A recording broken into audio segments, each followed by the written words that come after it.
Pessoal, estamos então aqui recebendo no nosso podcast a incrível Sandra Takata, presidente da Mulheres do Varejo. Sandra, muito bem-vinda ao podcast da Mix Fiscal. Um prazer enorme ter você e gostaria de conversar aqui e falar com você sobre esse movimento das mulheres e como que a gente pode impactar outras mulheres e que possa sair daqui e reverberar para o mundo, né? Carol, é um prazer estar aqui gravando esse podcast para a Mix Fiscal. E uma das formas é essa, é o que vocês estão fazendo aqui. Trazer pessoas, promover diálogos, para que a gente possa ouvir cada vez mais vozes, e principalmente as vozes femininas, né? É o que a gente fala, os homens tinham o costume de ou jogar o futebol, ou fazer um networking, tomar a cervejinha depois do trabalho. Muitas das vezes éramos excluídas desses círculos. E o que acontecia? A gente volta para casa e a gente não troca sobre negócios ou diálogos, né? Principalmente nos negócios. Tanto é que a gente não fala sobre bolsa de valores, onde a gente vai aplicar, qual carro a gente vai comprar, não é assim mesmo? É isso. Né? E aí, assim, o grupo surge justamente com uma necessidade em que nós possamos trocar ideias sobre os assuntos que nos rodeiam e que atrapalham as nossas carreiras, as nossas vivências e que são barreiras. Uma delas, e uma das principais, é a maternidade ainda. Porque os homens ainda não conseguem ficar grávidos, né? A gente tem esse limitador, né? E que não deveria ser um limitador. Aí que tá. Por quê? Porque a gente está criando cidadãos saudáveis, que são os nossos futuros clientes. A gente faz um trabalho voluntário para a sociedade de criar um cidadão saudável e mal consegue amamentar. Segundo a Organização Mundial da Saúde, a gente tem que sair antes, porque a gente tem de voltar para o corporativo. E quando a gente engravida, o pessoal olha torto, a gente demora 3, 4 meses para contar para o chefe, não tem mais porque a barriga vai começar a aparecer. Mas eu sempre digo que quando nasce uma mãe, nasce uma líder. Você concorda, Carol? Concordo totalmente. Quando nós somos mães, a gente faz tanta coisa ao mesmo tempo.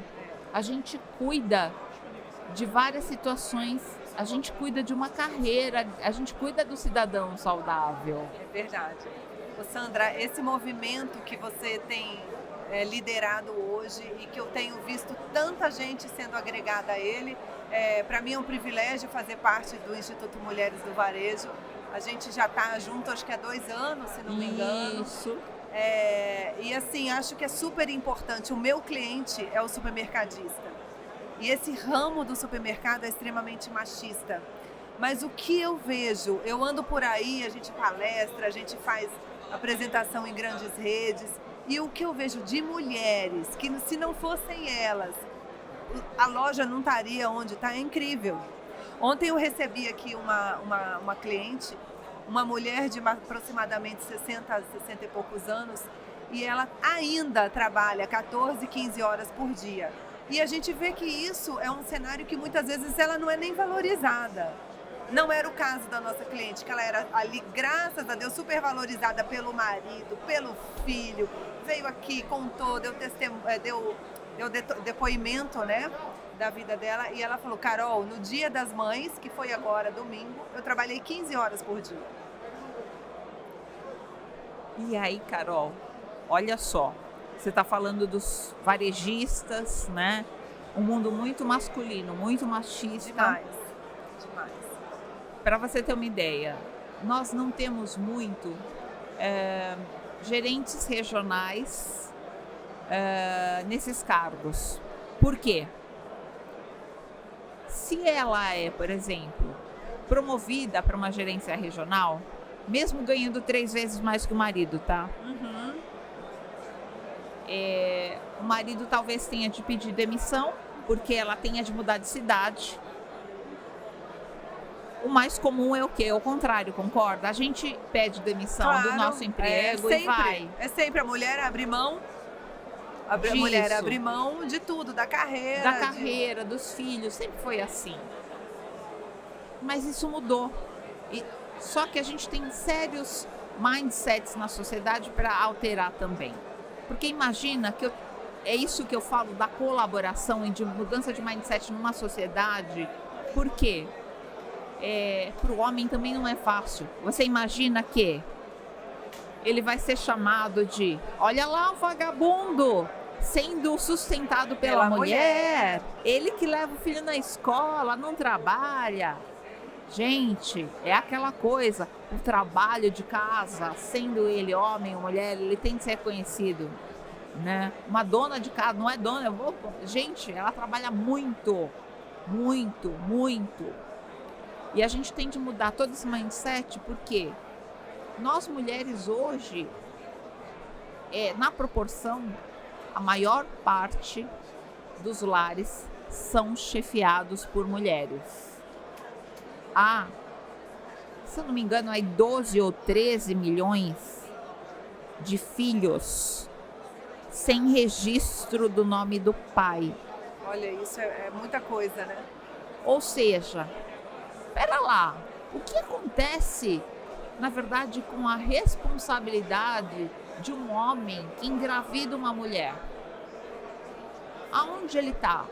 E outra, se a gente começa também na demissão em massa que aconteceu ano passado, principalmente com as empresas de tecnologia, a maior parte foram demissões de mulheres. Mas é um paradoxo. Se elas são a maior parte hoje de chefes de família, você concorda que a gente está criando um problema social no país? Social e econômico. Isso. Social e econômico. Entendeu? Uhum. E como é que a gente precisa mudar? A gente precisa trazer essa conscientização. E o que eu falo? A gente não está brigando com os homens. A gente quer trazê-los para fazer entender que isso é colaborativo. Não é uma briga para acabar com o que eu mais ouço, Carol. Agora tá difícil ser homem e branco. Jura? Porque agora só a candidata mulher. Gente, quantos anos e quanto tempo a gente não demorou? Quantas entrevistas também, quando jovem, eu aposto, que você não passou e que perguntavam para você, quando você vai engravidar?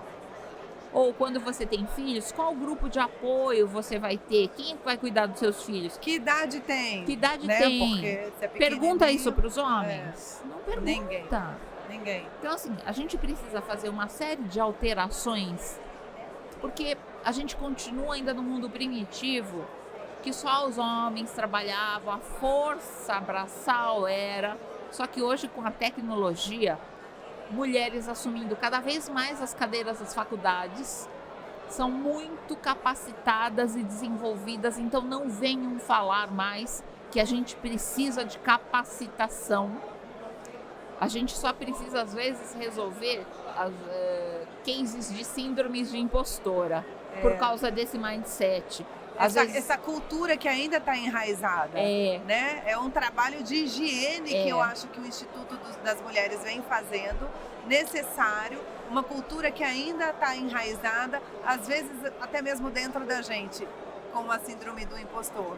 Porque quando a gente, por exemplo, a gente sofre um assédio, a primeira coisa que a gente pensa... Será que eu dei abertura? Será que eu dei oportunidade? É isso, Carol. A culpa sempre vem pra gente. E assim, os homens não têm a noção de que a gente pensa dessa forma. E a gente pensa. E na verdade, a gente tem aí de se posicionar nesse caso. E realmente, graças assim à evolução, mais mulheres estão se posicionando. Eu acho que as mulheres estão se posicionando, elas estão tomando consciência disso tudo, e as mulheres são extremamente capacitadas. Hoje na Mix Fiscal a gente tem 54% dos nossos colaboradores são mulheres. e 58% são gestoras.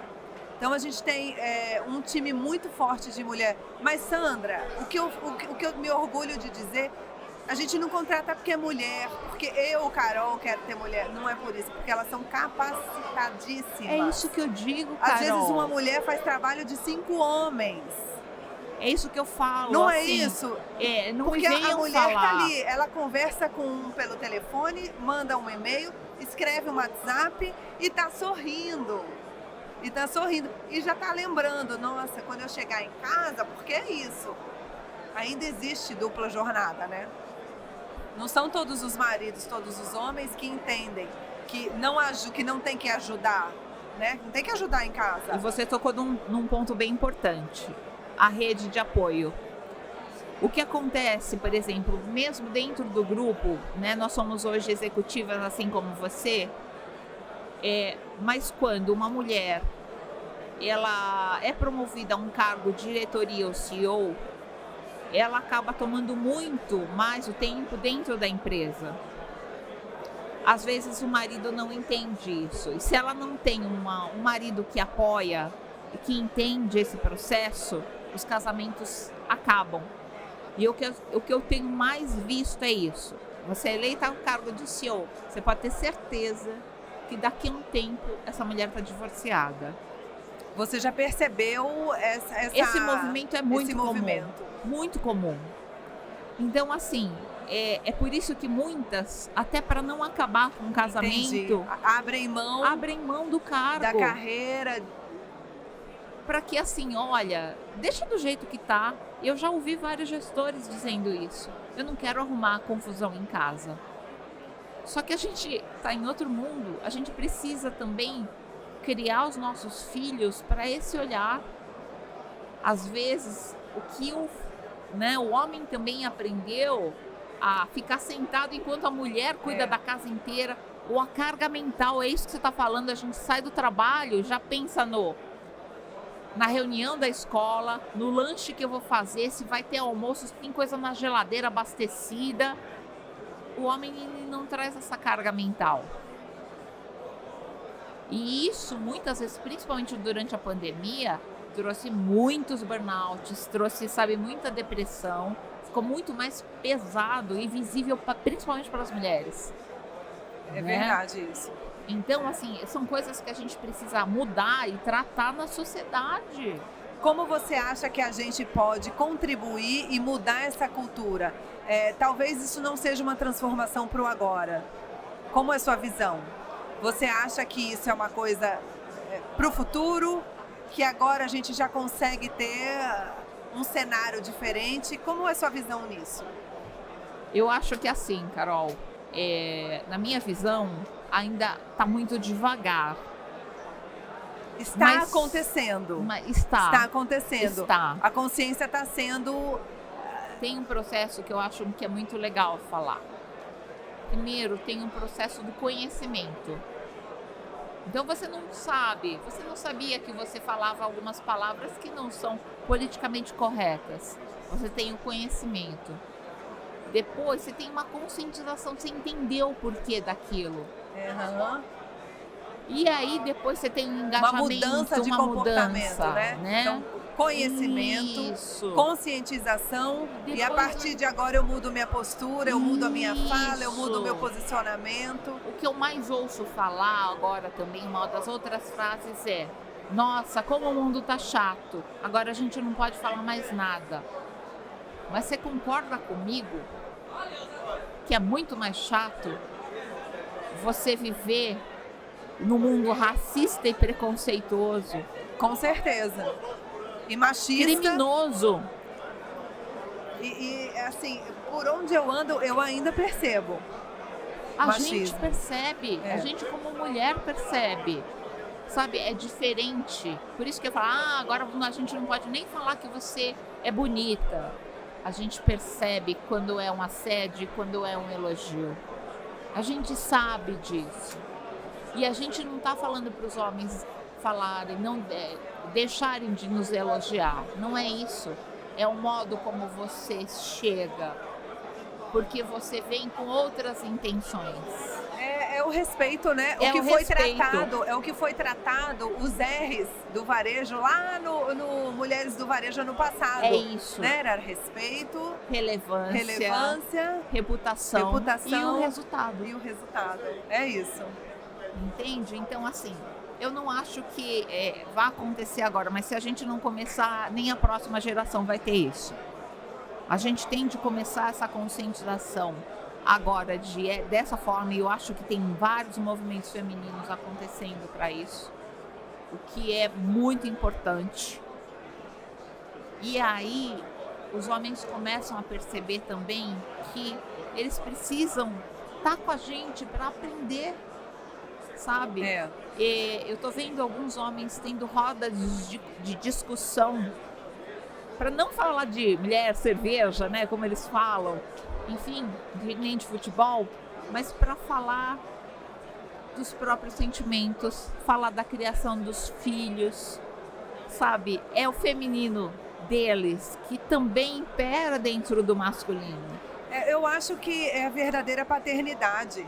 Antigamente foi colocada uma cultura de que pai era fazer o filho e trazer a comida. E não é isso, o pai é muito mais, é aquele que dá banho, que acompanha, que quando o neném nasce está ali do lado da mulher, dando a comida na boca dela, ficando com a criança para a mãe dormir, né? Acho que esse é o apoio. Acho que é o entendimento do que é paternidade. É esse o apoio que a gente tem de ter. Eu vejo hoje, Sandra, já muitas donas de supermercado saindo assim daquele cenário habitual, machista e se mostrando como empreendedora, empresária e ser feminina do jeito que ela quiser. Eu falo com muita alegria e com muito orgulho de uma cliente nossa, que também faz parte do Instituto Mulheres do Varejo, a Daniela Lacerda, que inclusive esteve aqui comigo antes de você, a gente também gravou. Ela é um grande exemplo e eu acho que, como ela pode romper barreiras, né? É isso, porque uma frase que a gente usa dentro do Instituto: se não for por conhecimento, vai ser por constrangimento. Mas vai ser. Vai ser. Vai estar sendo, né? Porque as redes sociais, elas estão aí. Então, quando a gente começa a se movimentar e a pessoa, ela tomou conhecimento, ela tem a conscientização e ela não se move porque ela não quer, vai ser vergonhoso para ela. É esse movimento que a gente precisa trazer, e a gente precisa trazer mais Danis Lacerda, ou trazer, sabe, uma outra geração que está vindo muito forte.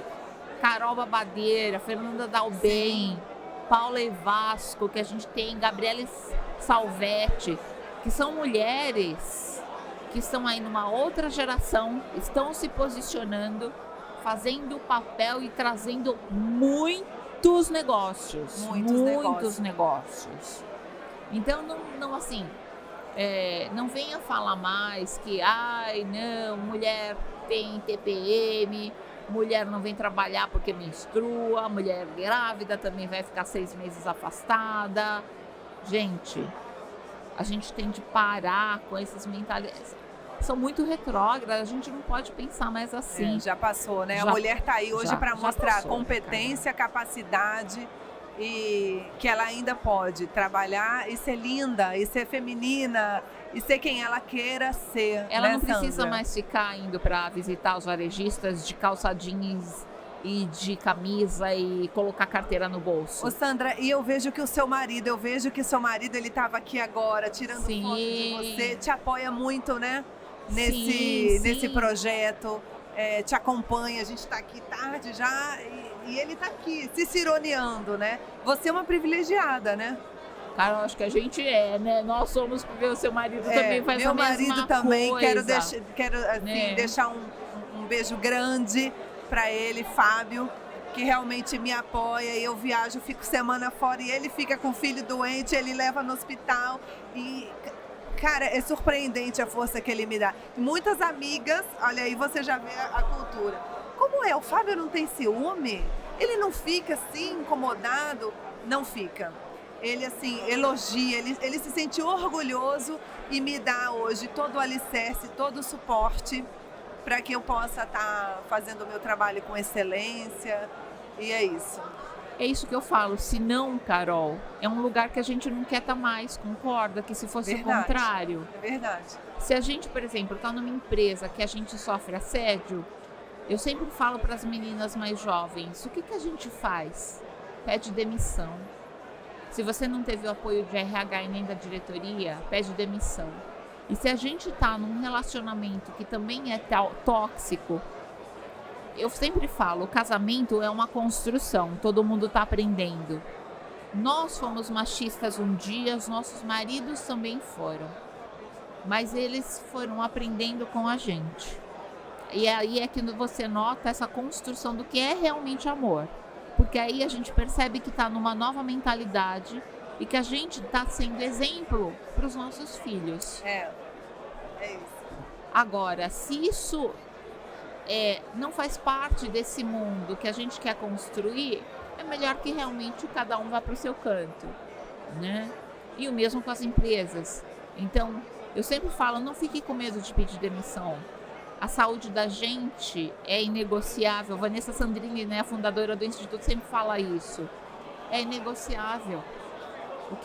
Você vai conseguir um emprego muito melhor. Agora, ficar aguentando, de repente, uma pessoa que te assedia e você não tem um apoio do RH, não são empresas que a gente quer estar mais. Isso que é importante a gente levar, é o posicionamento que a gente tem de ter. Exatamente. Muito bom. Adorei aqui a conversa com você. Nossa, Carol, acho que a gente podia bater papo a noite inteira aqui, o dia inteiro. Ia longe. Esse assunto vai longe porque a gente vive isso, né? Eu vivo dentro da minha casa essa possibilidade, eu vivo dentro da minha empresa essa possibilidade. Eu tô no dia a dia com mulheres incríveis, com donas de supermercado incríveis. A gente ainda vivencia muito cenário que a gente não gostaria de vivenciar, mas a gente vê esse movimento transformador, esse movimento restaurador, e acho que é isso. O que eu puder contribuir aí no Instituto Mulheres do Varejo, também conte comigo, conte com a Mix Fiscal, porque a gente quer realmente fazer um varejo transformador. Só por você estar assim, sabe, abrindo essa oportunidade para a gente discutir, abrir esse diálogo, já é muito importante. Que eu tenho certeza que a gente vai levar isso para as redes sociais e cada uma de nós vai espalhar isso. Você para suas colaboradoras, a gente lá dentro do grupo e cada uma para cada uma dos contatos que a gente tem. É isso. Então, assim, muito obrigada, Cal. Foi uma delícia estar conversando aqui com vocês. Sandra. Um privilégio ter você aqui. Privilégio também estar aqui. Muito chique, né? A presidente do Instituto das Mulheres do Varejo conversando aqui, tirando o tempo dela para conversar comigo. Brigadão, Sandra. Obrigada. Beijo, você, viu? Cal. Sucesso aí. Obrigada. E que o seu legado voe longe. Vá longe.